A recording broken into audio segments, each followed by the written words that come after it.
بسم اللہ الرحمن الرحیم۔ السلام علیکم۔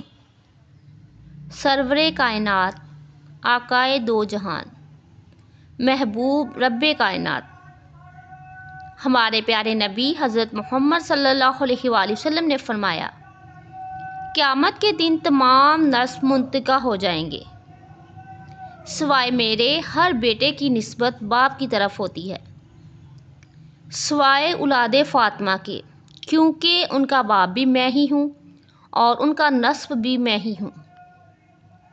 محترم ناظرین، ہمارے پیارے نبی صلی اللہ علیہ وآلہ وسلم کی پیاری اور لاڈلی بیٹی کے جن کے استقبال کے لیے ہمارے پیارے نبی حضرت محمد صلی اللہ علیہ وآلہ وسلم خود اٹھ کر اپنی چادر مبارک بچھا کر اپنی جگہ پر بٹھایا کرتے تھے،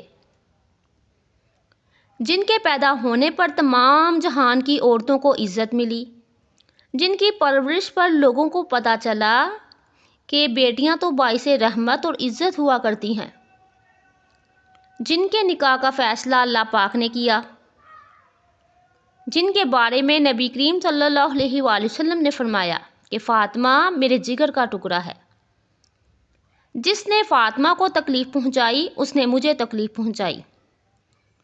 ایک دن حضرت سیدنا مولا حضرت علی رضی اللہ تعالیٰ عنہ گھر تشریف لائے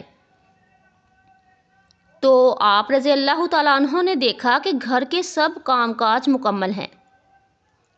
تقریباً 1 ماہ کے لیے آٹا پیسا ہوا ایک تھیلے میں پڑا ہوا ہے اور ایک طرف پانی گرم ہو رہا ہے، جبکہ دوسری طرف حضرت سیدہ فاطمہ الزہرا رضی اللہ تعالیٰ عنہا چارپائی پر لیٹی ہیں اور آنکھوں سے زار و قطار آنسو جاری ہیں۔ حضرت علی رضی اللہ تعالیٰ عنہ نے بی بی سیدہ فاطمہ الزہرا رضی اللہ تعالیٰ عنہا سے پوچھا کہ آج کیا بات ہے، پانی گرم ہو رہا ہے؟ تو سیدہ بی بی حضرت فاطمہ الزہرا رضی اللہ تعالیٰ عنہا فرماتی ہیں کہ اے علی میرے پیارے شوہر، میں نے آج خواب میں دیکھا ہے کہ میرے بابا حضور اکرم صلی اللہ علیہ وآلہ وسلم کچھ تلاش کر رہے ہیں۔ میں نے پوچھا کہ ابا جان آپ کس کو تلاش کر رہے ہیں؟ تو انہوں نے فرمایا کہ میری پیاری بیٹی میں آپ کو ہی تلاش کر رہا ہوں، اس لیے میرا آج آخری دن ہے اور میں خوش ہوں کہ میری ملاقات میرے بابا سے جلد ہونے والی ہے، جبکہ دکھ اس بات کا ہے کہ حسن اور حسین ابھی چھوٹے ہیں، اس لیے میں آپ کو اجازت دیتی ہوں کہ میرے بعد آپ شادی کر لینا تاکہ کوئی ان کی دیکھ بھال کرنے کے لیے موجود ہو۔ مولا علی حضرت علی رضی اللہ تعالیٰ عنہ جن کا لقب شیر خدا ہے، جن سے تمام طاغوتی طاقتیں کھاتی ہیں، جب انہوں نے رسول اللہ صلی اللہ علیہ وآلہ وسلم کے لگتے جگر کی یہ باتیں سنی تو آپ رضی اللہ تعالیٰ عنہ زار و قطار رونے لگے۔ روتے ہوئے فرمایا، میری پیاری بیوی، ابھی تو ہمارے دلوں میں حضرت محمد صلی اللہ علیہ وآلہ وسلم کے بچھڑنے کا غم ہے، اب آپ بھی اس دنیا سے جانے کا ارادہ رکھتی ہیں،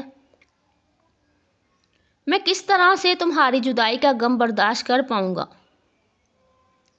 حضرت بی بی فاطمہ رضی اللہ تعالیٰ عنہا نے فرمایا، اللہ تعالیٰ آپ کو حوصلہ عطا فرما دے گا۔ حضرت علی رضی اللہ تعالیٰ عنہ نے پوچھا کہ بی بی فاطمہ رضی اللہ تعالیٰ عنہ، آپ نے اتنا زیادہ گرم پانی کرنے کے لیے کیوں رکھا ہے اور اتنا زیادہ آٹا کیوں پیسا ہوا ہے؟ حضرت بی بی فاطمہ رضی اللہ تعالیٰ عنہا فرمانے لگی کہ میری خواہش ہے کہ میں آج کے دن بھی اپنے بچوں کو نہلاؤں، اور میں نے اتنا زیادہ آٹا اس لیے پیسا ہے کہ آپ اور میرے بچے اس آٹے کی روٹیاں بنا کر کچھ دن تک کھا سکیں۔ یہ باتیں کرتے ہوئے دونوں میاں بیوی رو رہے تھے۔ اتنے میں نواسہ رسول اللہ صلی اللہ علیہ وآلہ وسلم حضرت امام حسن رضی اللہ تعالیٰ عنہ اور حضرت امام حسین رضی اللہ تعالیٰ عنہ گھر میں تشریف لاتے ہیں۔ جب دونوں بچے ماں باپ کو روتے ہوئے دیکھتے ہیں تو بچے ماں کے سینے سے لگ کر رونا شروع کر دیتے ہیں۔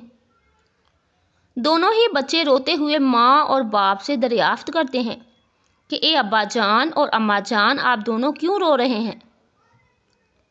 حضرت علی رضی اللہ تعالیٰ عنہ تو خاموشی سے کھڑے رہے، لیکن سیدہ بی بی حضرت فاطمہ رضی اللہ تعالیٰ عنہا نے دونوں بچوں کو فرمایا کہ تم دونوں اپنے نانا جان کی قبر پر چلے جاؤ۔ روایت میں اس طرح سے بیان کیا گیا ہے کہ دونوں بھائیوں حضرت امام حسن رضی اللہ تعالیٰ عنہ اور حضرت امام حسین رضی اللہ تعالیٰ عنہ اپنے نانا جان حضرت محمد صلی اللہ علیہ وآلہ وسلم کی قبر کے پاس جا کر بیٹھ جاتے ہیں۔ غیب سے آواز آئی کہ پیارے بچوں، تم اپنی ماں کو آج جی بھر کر دیکھ لو، آج کے بعد تم کو تمہاری ماں کبھی بھی نظر نہیں آئے گی۔ جب یہ بات دونوں بچوں کے کانوں میں پڑتی ہے تو دونوں بچے اپنے گھر پر چلے جاتے ہیں۔ وہ دونوں بچے اپنی ماں حضرت بی بی فاطمہ الزہرا رضی اللہ تعالیٰ عنہا کے سینے سے لگ کر خوب روتے ہیں۔ وقت گزرنے کے ساتھ ساتھ بی بی حضرت فاطمہ رضی اللہ تعالیٰ عنہا کی طبیعت بہت ہی خراب ہوتی جاتی ہے۔ حضرت بی بی فاطمہ الزہرا رضی اللہ تعالیٰ عنہا حضرت علی رضی اللہ تعالیٰ عنہ کو پاس بلا کر فرماتی ہیں کہ اے علی، اگر آپ کی خدمت میں مجھ سے کوئی کوتاہی ہو گئی ہو یا مجھ سے کوئی غلطی ہو گئی ہو تو مجھے معاف کر دیجیے گا۔ حضرت فاطمہ الزہرا رضی اللہ تعالیٰ عنہ کی بات سن کر حضرت علی رضی اللہ تعالیٰ عنہ فرماتے ہیں کہ اے فاطمہ، آپ اللہ تعالیٰ کے نبی حضرت محمد صلی اللہ علیہ وآلہ وسلم کی بیٹی ہیں۔ آپ نے ہر وقت اپنا ہر حق اچھی طرح سے ادا کیا ہے، میں آپ سے راضی اور خوش ہوں۔ اس کے بعد سیدہ بی بی حضرت فاطمہ الزہرا رضی اللہ تعالیٰ عنہ نے حضرت علی رضی اللہ تعالیٰ عنہ شیر خدا کو وصیت کی کہ جب میں اس دنیا سے پردہ کر جاؤں تو میرے جنازے پر کسی کو بھی نہ بلانا۔ حضرت بی بی فاطمہ الزہرا رضی اللہ تعالیٰ عنہ کی بات سن کر حضرت علی رضی اللہ تعالیٰ عنہ فرماتے ہیں کہ بی بی فاطمہ، میں تیرے جنازے پر لوگوں کو کیسے روک سکتا ہوں، چونکہ آپ حضرت محمد صلی اللہ علیہ وآلہ وسلم کی بیٹی ہیں۔ جس نے بھی آپ رضی اللہ تعالیٰ عنہ کے فوت ہونے کی خبر سننی ہے تو اس نے آپ رضی اللہ تعالیٰ عنہ کے جنازے پر پہنچ جانا ہے۔ حضرت محمد صلی اللہ علیہ وآلہ وسلم کی بیٹی سیدہ فاطمہ طیبہ طاہرہ نے فرمایا کہ میرے پیارے شوہر، میں نے ساری زندگی اپنے اوپر کسی غیر محرم کی نظر پڑنے نہیں دی۔ میں یہ چاہتی ہوں کہ میرے مرنے کے بعد بھی کوئی غیر مرد مجھے نہ دیکھ سکے، میرے جسم پر کسی بھی غیر مرد کی نظر نہ پڑے۔ جب شام ہو جائے، رات کی تاریکی شروع ہونے لگے تو آپ مجھے دفن کر دینا۔ یہ باتیں کرتے ہوئے حضرت علی رضی اللہ تعالیٰ عنہ، حضرت فاطمہ رضی اللہ تعالیٰ عنہ، حضرت حسن رضی اللہ تعالیٰ عنہ اور حضرت حسین رضی اللہ تعالیٰ عنہ رو رہے تھے۔ اللہ اکبر! کیسا پرسوز منظر تھا کہ جب دو جنتی شہزادے اپنے ماں اور باپ کے درمیان جدا ہونے والی گفتگو سن رہے ہوں گے۔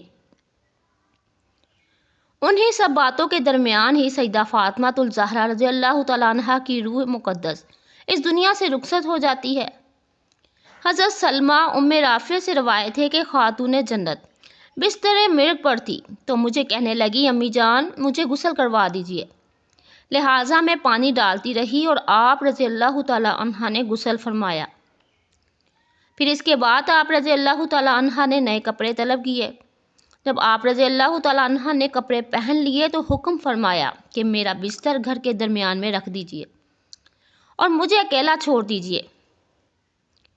حضرت سلمہ رضی اللہ تعالیٰ عنہ مزید روایت کرتی ہیں کہ اس کے بعد حضرت فاطمہ رضی اللہ تعالیٰ عنہ فرمانے لگی کہ امی جان، اب میں اپنے رب کی بارگاہ الہی میں حاضر ہونے کے لیے جا رہی ہوں۔ اب جب ملک الموت حضرت فاطمہ رضی اللہ تعالیٰ عنہ کی روح قبض کرنے کے لیے نکلے تو خیال آیا کہ میں جب حضور پاک صلی اللہ علیہ وآلہ وسلم کے پاس گیا تو نبی کریم صلی اللہ علیہ وآلہ وسلم نے اپنی بیٹی کو پردے میں ہو جانے کا حکم فرمایا تھا، تو آج میں ان کی بیٹی کی روح کیسے نکال سکتا ہوں؟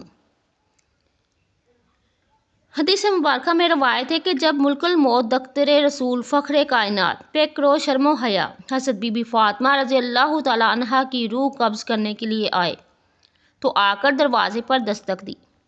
اور اپنے آنے کا مقصد بتایا کہ روح قبض کرنے کے لیے آئے ہیں، تو آ کر دروازے پر دستک دی، جس پر حضرت بی بی فاطمہ رضی اللہ تعالیٰ عنہ راضی نہیں ہوئیں اور فرمایا کہ میرے پردے کا احترام کیا جائے۔ فرشتہ اللہ تعالیٰ کی بارگاہ الہی میں حاضر ہوا تو اللہ پاک نے خود حضرت بی بی فاطمہ رضی اللہ تعالیٰ عنہ کی روح قبض کی۔ جزاک اللہ۔ محترم ناظرین، ویڈیو پسند آئے تو کامنٹ سیکشن میں ضرور بتائیے گا، ویڈیو کو لائک اور شیئر ضرور کیجیے گا، اور جو میرے چینل پر نئے ہیں وہ میرے چینل کو پلیز سبسکرائب کر لیجیے۔ اللہ حافظ۔